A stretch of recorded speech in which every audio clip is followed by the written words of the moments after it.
folks. Chris Daly here. You're doing Jamaican chat, but this is not Jamaican chat. This Jamaican chat of consequence because we always find Jamaicans doing impactful things throughout the world. And do we have such an impactful person for you tonight? We have Dr. Elaine Douglas Harrison. She studied impact of immigration on our families. Her dynamic book is an outgrowth of her great PhD work, dissertation, that looks at the nexus between how marriage and immigration for Jamaicans um, overlap. So it's a deep and provocative glance at this nexus of where immigration and marriage in Jamaica take place. So lean back, get your favorite drink ready, lean in because she's going to take us on the journey of discovery of how our families really have impacted the way we live. To do the interview this evening is my partner in crime, Janice. Janice, take it away. Oh, thank you, Chris. Welcome, Dr. Elaine. Let us get to know you first. Can you share with us a little about your Jamaican roots? Oh, well, I was born near Porus and grew up in Riches. And I always laugh at that because it sounds so funny to me. But yes, I was born in Broadleaf, Manchester. And then my parents were teachers. So they moved to Riches, Clarendon, which is, if you don't know, it's near Spaldings. My big town was Spaldings. And then my next big town, Christiana, then Mandeville, the middle of Jamaica. That's where I grew up. But I went to boarding school in Brownstown to the Servite Convent of the Assumption. And then, and that was my childhood. I have two brothers, one older, one younger. The older one has passed. Both play music. Ah, okay. What was growing up like for you in a yard? In my Well, best patois. I grew up without electricity, without phone, without running water. And so it was different. And people nowadays might think it was hard, but it was not. I had a very happy childhood. I, Yeah. st- I still remember the ice cream bucket.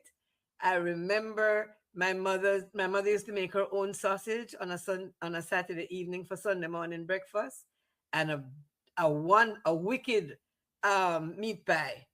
And my Ah. father was the principal of the primary school, and he had a big fair, I guess 3 times a year. Easter Monday would have been 1st of August, it would have been because that's before independence, and then no Boxing Day. And I used Mm-hmm. to love that because the fair was for the children until 6 o'clock, and then the big people would dance. But because it's my parents having the fair, I got to dance. So Ah. it was lovely time. Simpler times, but the best times. Even when I go to Jamaica and I go to country, you know how that goes. It's just simpler, but I think those children are more well rooted and grounded. You know, the sense of family. How did your family happen to choose the U.S. for migration? Well, I'm not a migrant. I am an unintended migrant. I came to America when I was 30 to go to Georgetown University to be an interpreter translator and go back to my teaching job in Jamaica. Here, Mm. what happened? I was working when the European communities opened in Kingston. They wanted somebody who could type and knew French. And I had gone to UW and got my degree in French and Spanish. So I started working for them. So I tripped over from being a teacher to being a trilingual, I guess, secretary. And at Mm. that point, whenever we had meetings, we had to bring our interpreters from Mexico and pay them a bag of money. So I thought, why don't I just go do it? So that's how I came up to America alone, left my 3 children with my mother, left my husband at the time, and came up by myself to go to Georgetown University. At the end of the year, just as I finished, it was 1978 I came. 1979 June, my husband sent the 3 children to me. Mm. Opened my door, and my sister-in-law was there with the 3 children. I didn't even have a job. I walked the pavement and got a job with international associations, and that's why I'm here. I see. And the fact that your book talks about the migration marriage Jamaican style. This is so apropos. It's kind of like one of your stories. You have quite a few stories or examples in your book, and that's basically it's you too. You can include you in one of them, in one Well, of the it's a bit me because as I say, I came first, and right. my husband came 2 years. My children came a year later, and my husband came a year after that. So I came in Mm-hmm, 78, kids came in 79, husband came in 80. mm-hmm, And the reason why it's a bit my story too is that from the migration aspect, because I was working for the international organizations at the time, the spouses could not work. So my husband was here and he could not work. He wasn't allowed to work legally and he didn't want to go to school. So it ended up that I was working and he was going back and forth from Jamaica to here. And, the rest of that is another story because mm. I have 4 children and he has a whole lot more. And he's no longer my husband. I'm remarried. Okay, what adjustments you had to make in the new environment you found yourself? Well, the Because first from Jamaica to here, I came to that's Washington. I came to Washington hmm D.C. and I came in August. And the fall was magnificent. My mother loved flowers, so I was taking pictures of all the leaves and sending home for her because I didn't mm, to visit me. But the first snow was a shock. It fell during the night, and by this time now, I was living with in those days, you couldn't leave with Jamaica with more than $50. I came to America with $50, and I went to Georgetown University. So I'm to tell you that means I took a loan from my cousin in New York. I was working the 20 hours a week that they would allow me. I was doing all kinds of things, and I was living with a French family and taking care of two little girls 12 hours a week. So the mm, snow fell during the night, and when I when I looked up in the morning through the window, I was living up in the attic. It was all white. I was in shock. And what happened was I went to school and I didn't realize that the bus doesn't drive on some roads when it snows. So mm-hmm, and that you must stand still when it's so cold. So that the big mm, thing was I was out there waiting on the bus on the normal bus stop, but it wasn't the snow route. So I was waiting and waiting, and I wasn't moving up and down because I didn't know how to do that. And I walked, you should see the distance. I walked from Georgetown up the road to home. When I got home, my landlady said, come, put your feet in water right away in warm water. You're going to get get frostbite. frustrated. Yeah. So, Wow, that was an those were the interesting. adjustments. And I missed my children very, very much, you I know. can But I I had can a plan, imagine. which is what the women who come here do. They have a plan. And I had a plan. Yes. You know what I mean? Yeah, and then you had a plan from a professional route, but a lot of women they come as domestics, and then that's the plan. At least that was the and that was the plan for my mom because she came as a domestic. Your life calling journey you've obtained a PhD. Tell us how you decided to make that journey, especially that dissertation. Well, all right. First thing was, as I tell you, I was married at the time. And I was always waiting. I'm very interested about women in Jamaica in general. I was Mm-hmm. always kind of pushing my husband first. We met at University of the West Indies. He did history, I did languages. He got a better degree than me because I was always out dancing. And he did his diploma of education after he got his degree. So I was always kind of pushing in my head. So when we got here now, I said to him, all right, you can't work. Go to Howard and do your master's. He didn't want to do that. So while I was married, I was just busy trying to just keep life together. Mm-hmm. But then I traveled because I worked for the International Monetary Fund. I went to Africa. I had good jobs. I had nice jobs. Yeah, that sounds like interesting cultural Yeah. experiences. When the marriage broke up, no, I went with my children to New York and started again at the bottom of the secretarial ladder in the United Nations. Because if I had told them I had a first degree, they were not going to employ me. And my marriage broke up with a bang. So I had to sort of get out of here. I just grabbed my children and ran, got to New York, and started at the UN. And then later Mhm. on, went and whispered to the personnel, I have a degree. But Yeah, I but decided, it's about getting your foot in the door and yes, that yes, plan. yes.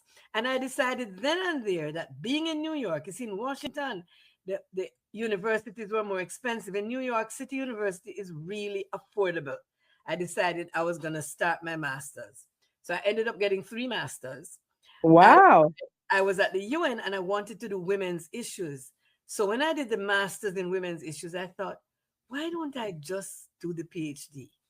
And my master's professor was Dr. Mencher. She was wonderful. She gave me the most wonderful recommendation straight into grad school. And that's when Mhm. I started. But I didn't want the PhD in order to teach college or anything like that. I wanted to write a book. When I did my master's, my thesis was prevention better than cure. Something like wife beating. It was about wife beating and wife Yeah. murder. And I tried to publish it and nobody took me on. So I Really? know Because it if I seems like such a timely topic. And what's interesting about domestic violence, it's not just say it's in any socioeconomic grouping, from the I did working class to the professional class, that that's right. happens. That's right. And it was worldwide. And I did it and I really wanted to publish it because my idea was prevention better than cure. My idea was Mm-hmm. to prevent it, right? Because I had been the subject, I had had domestic violence in my marriage. And so prevention, I thought of the ways I could have prevented it. So anyway, nobody published. I thought, if I had a PhD, they might publish it. So no, when I went home one time for holiday, and this man in the district was sick, and his wife was up here in New York, and she didn't come home. And so I asked my father, I said, how can this man be sick and his wife still be in New York? And my father said to me, sometimes when the marriage is not so good in the beginning, when the wife can get away, she gone. Mm-hmm. That put a totally different spin on it for me. I began to think it's not just migration, it might have to do with marriage. So, Mm-hmm. in order to do the PhD, I really focused more on the migration. The book focuses more on marriage. So the PhD is called um, when Jamaican wives leave their husbands behind, a migration pattern, something like that. If you look up my name, Mm-hmm. it pops up in online. Yeah. So that was the PhD. But then, and then the PhD, you know, having to interview women about their own lives, Jamaican women, they will talk about everybody but themselves. The men, on the other hand, oh, they're going to tell me everything. How much woman they have, how much woman they sleep with. They're going to tell me everything. But I found out as I studied more, I realized why the women would not talk to me. Because as another Jamaican woman, they don't want me to judge them. So it was Mm-hmm. very hard to find out certain things. Like I was interested if the women up here had a man. One person told me nobody else would ever even go near there. They just go to work and they're fine. So anyway, when the dissertation, so for the dissertation now, I had to do other things beside interview. I went back to Jamaica to live for 3 years. And I listened to the radio and I read the newspapers and I was all go to the plays, got involved because I had left there a long time and I wanted Yeah. to get the feeling of the society. So, Right. my professor was white and Jewish, my chair of my committee. And she could not understand why I'm quoting Louise Bennett and why I'm quoting songs, reggae music, and plays. She couldn't understand. She said that is not sociology. So I struggled, I fought her. And at the last minute, she signed off on the dissertation. She said to me, I am only signing this so as not to hold back your career. I said, thank you. I grabbed it and ran to put it in. And do you know, afterwards, I kept getting these emails. Your thesis has been downloaded so many times, so many times. Till now, it's 11,000 and something times What? been downloaded. I thought it was a joke. I thought it was a scam. So there was this other guy who had graduated. He did finance, my friend. And so I said to him, have you been getting these emails about your thesis, your dissertation being downloaded? He said, no. I said, well, my own, I get it all. He said, well, you wrote about marriage and women. What do you expect? I wrote about Mm-hmm. finance and money. Nobody cares. Mm. But I really enjoyed your book though, and some of the, it's good that you made it resonate so much. When you talked about the plays and and things that, because it really does, at least from what I remember of the plays, I don't know how they are now, but that really captures, the playwriters really capture an aspect of Jamaican culture. But they say art imitates life, so that's what and I'm guessing that you because you listened or read the plays, your principal influencers in your academic were based on those art forms. Well, the thing is, it's sociology. And so when I realized much later, in fact, just looking back, I should have done anthropology because that's culture. But nobody ever explained to me. I didn't know the difference, and I just got into the sociology and stayed there. But I think if I Mm, anthropology, I'd have finished long time because that was the cultural aspect that came in was the one my chair of my committee could not understand or yeah. didn't like or whatever it was she did. You know what I Eh, mean? and then she was probably trained from a sociological Yes. perspective, as Pure. opposed to if we had had a different chair who from an anthropological, she would have gotten it. Yes. Or Yes. your proactive book, Marriage, Jamaican Style, came out of your thesis. How did this happen to choose this topic? How did you happen to choose this topic? Well, after it had been downloaded all these times, I thought, I'm not, I only did the dissertation to write the book. I wanted to put it out there and I wanted to be interviewed on profile on a Sunday evening by Mr. Ian. Oh, Ian Boyan, did he ever do it? Nope, I didn't No. finish in time. He died. I didn't finish in time. No, Yeah, he did. that was my only ambition to be interviewed by Mr. Boyne on profile.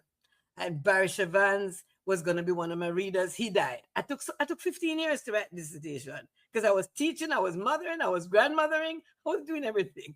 But What about the lady, the one who replaced Ian, the one with the dreads? She's uh, not interested. You would think a female and all that. no, I think it. I tried to get the I tried to get the book to her, but I think she had just given up. I think it. I don't know who it is now. I got a link the other day, and I sent an email, and I sent a copy of the book, and I haven't heard Mm, any more of the woman who is in charge of profiles. So I don't know. Maybe yeah. one of these days it will yet happen.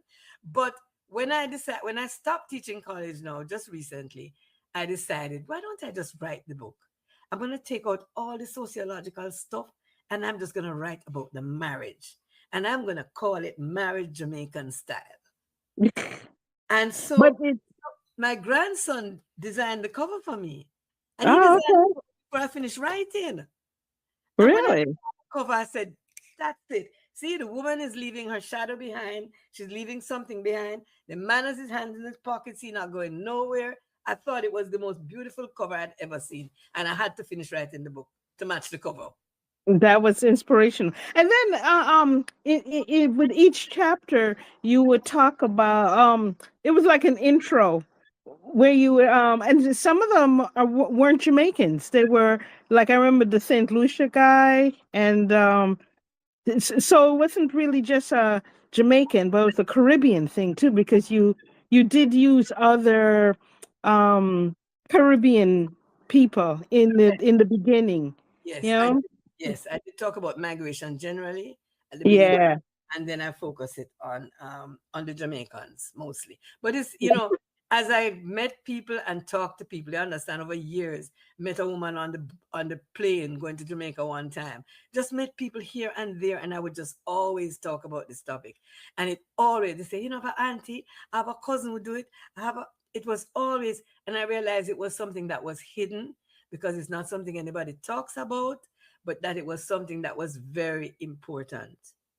Because it Yeah. started It with me is. sorry for the man in Jamaica, and it ended with me being sorry for a cousin of mine, a woman up here.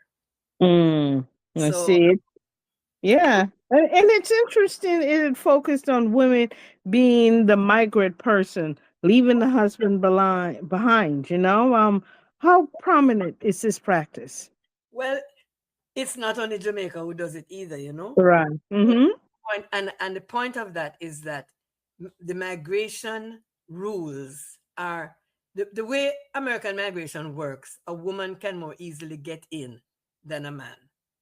And in our case, in the Jamaican case, as you rightfully say, not everybody who comes and does domestic work or takes care of old people is a domestic worker.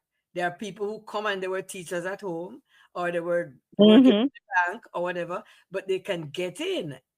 When they passed that law some years ago, that made it more difficult. But we still have the sort of what you call it now, the word of mouth trail, where somebody who's doing it say, I want to go on a vacation, so why you don't come up and work for me for 2 months or 3 months? You know what I mean? There are ways of getting here that it's easier for a woman to do. Plus, our men are proud. Let us just admit it.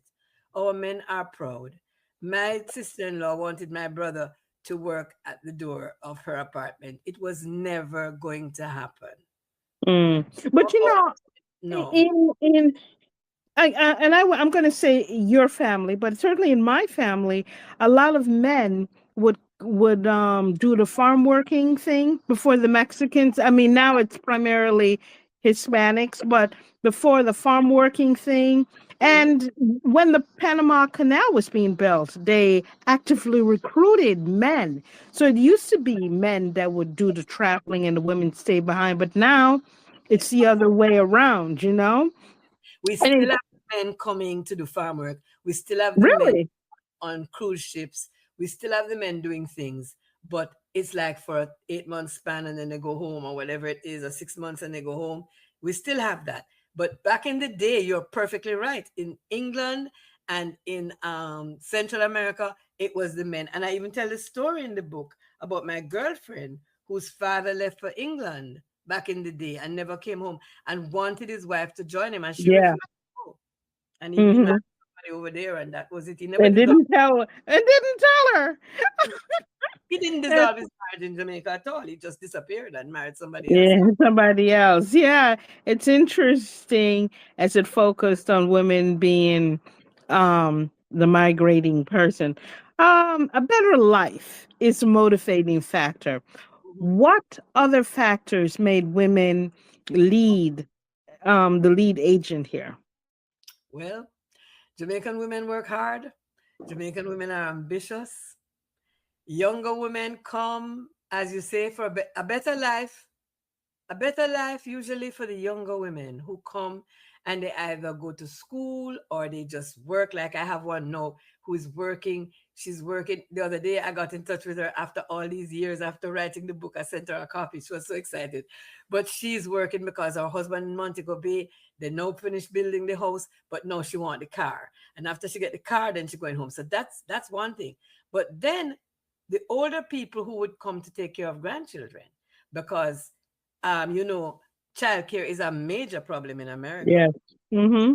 So a lot of the older women come, and I realized that is also in my Trinidadian friend came to America to look after her grandchildren. So it happened Mm-hmm. like that. So, and then as I probed further, I realized what my father had said. Some come to get away. Yeah, they're just a peace of mind because I mean, just because you get people get married for all sorts of reasons, and then when you're in the marriage, it's a complete. In Jamaica, let me say, "Simi and come live with me," are two different sicken. So Mhm. when you find out, you don't know if you really want to be there, and I guess migration is an option if you can get it. And you don't Can have you? to divorce. You just can just come, and Right. you're still respectable. And I know people who still go home for Christmas and send birthday card for the husband and send birthday card Christmas time and go down once a year. They still misses whatever it is, and so you don't have to divorce because divorce was looked down upon. It still is some quarters in Jamaica. Yeah, yeah. I It's think a it depends on the socioeconomic grouping, though. Because I find Jamaica to be much more classist. Stemming from the British. yes, that So is. can you share the top three findings in your work? Well, I was wondering if I have three. I was kind of thinking what they were after, I thought about it. One thing was that the men in Jamaica are basically very happy to be there. And Mm-hmm. the women here want to go home. A lot of them want to go home, but they can't go home because their family is now here, their children and their grandchildren are now here. Mm-hmm. Because whereas here you have things for seniors, which is lacking in Jamaica, Yes, and, yes. they are concerned about the crime and they are concerned about the medical facilities. Right. When you're older, do you have more? Right, or the Yeah. And so if you don't have that option, like I know some people, they'll come to Jamaica in the winter, fall, winter, and then come back spring, summer, and then they're able to take care of all their medical needs, you know? And so right, that's right. an option there. Is there any policy recommendation that you are making from your findings? Well, in the conclusion of my book, I said that um, I asked the question, what can be done to encourage wives who want to return to their husbands but are afraid to go home? And I say, published positive interviews of returned residents, especially women, regarding the resettling process, including government arrangements and activities for senior citizens, would certainly be helpful. Mm-hmm. Thing that I thought was very important. And Yeah. just, I really put it out there. My last phrase is really the important one. When I said my last sentence, I say, studying this migration pattern opened a window on married Jamaican style. My hope is that other researchers will open a door. That's why I wanted to go on profile because I want to start a conversation. I want to Mm-hmm. look at Jamaican marriage. I think we have not, when I first started my work, my research, I could have found 200 books on American marriage. I couldn't find nothing on Jamaican marriage initially. Because, Mm-hmm. and I realized the reason is because coming from slavery, we have all these different ways of coupling that are not legal marriage. You have visiting relationship, you have outside woman, you have all kind of things happening. Yeah. So Wifey and matey. that is it. And so our researchers have not focused on Jamaican marriage. And I But think it's yeah, it's interesting that you said you found a lot of books about this from the American, but which American? I mean, African Americans have a different experience than, say, European Americans. So, and the fact that their ancestors were slavery and these type of things, that could have we could experience some of those things too in the Jamaican experience, simply because of the remnants of slavery. So that was interesting.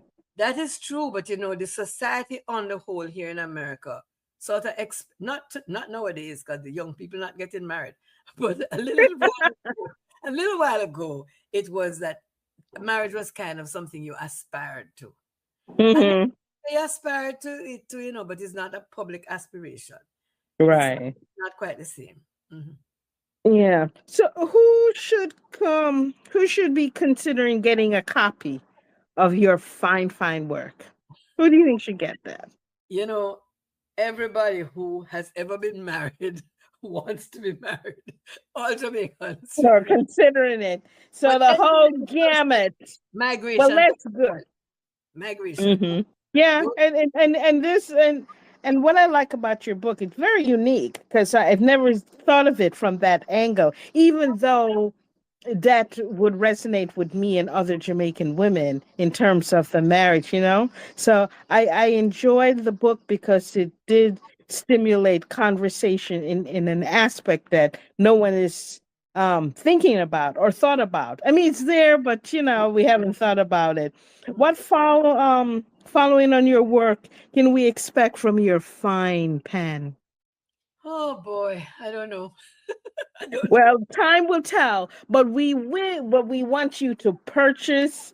We want the public to purchase this book. And I say it's a quick read, it'll keep you engaged. And I because there's so many examples, different examples of marriage variation, you will find at least one story that will resonate with you. So it's an easy read and you'll find something that will resonate with you. So let's support this sister and buy up our book. I'll make sure eat our food. Okay. All right. And you know, And I want to say for the men, I want to say that a man read it and told me that he liked it because he thought it was, what's the word he used? Compassionate. But Sanji's, my friend Sanji's father read it twice, read it once and Mhm. said he was going to read it again because it made him think. So I actually called him and asked him, what did it make you think? And he said, you know, I can't really put my hand on it, but it made me think, and I'm going to read it again. There you go. And finally, can you share or part with our audience a gem of wisdom?